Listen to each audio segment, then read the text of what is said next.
If you want to make your website secure on GoDaddy, this video is going to walk you through the exact steps in a simple, beginner-friendly way.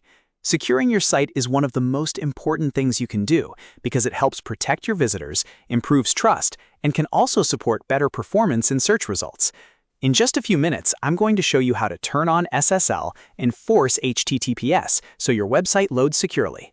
If this tutorial helps you out, make sure to hit the like button and subscribe for more easy website tutorials. All right, let's get started.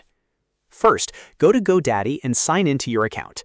Once you're logged in, you'll land on your main dashboard where all of your products are listed. From there, click My Products.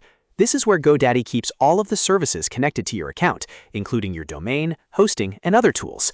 Next, look for the Web Hosting section. Under that section, click Manage. This will take you into the management area for your hosting plan, where you can access the settings needed to secure your website.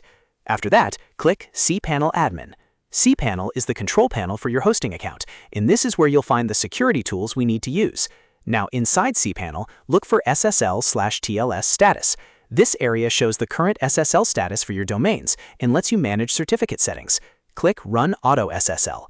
AutoSSL is the automatic feature that checks your domain and installs or renews the SSL certificate for you.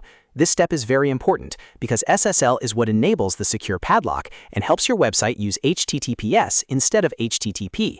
Once AutoSSL finishes running, move on to the next step.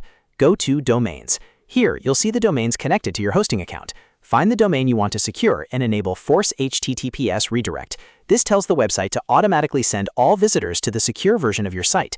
So instead of loading an unprotected page, users will always be redirected to HTTPS. That's the final step to make sure your site is consistently secure. After enabling the redirect, it's a good idea to open your website in a new tab and test it. Make sure the address bar shows HTTPS and that the secure lock icon appears in the browser. If everything looks correct, your GoDaddy website is now secured properly. Just to recap, you signed into GoDaddy, opened My Products, managed your hosting, launched cPanel, ran AutoSSL, and enabled Force HTTPS Redirect. That's the complete process for making your website secure on GoDaddy. If this video saved you time, please give it a thumbs up and subscribe for more step-by-step website tutorials. Thanks for watching, and I'll see you in the next one.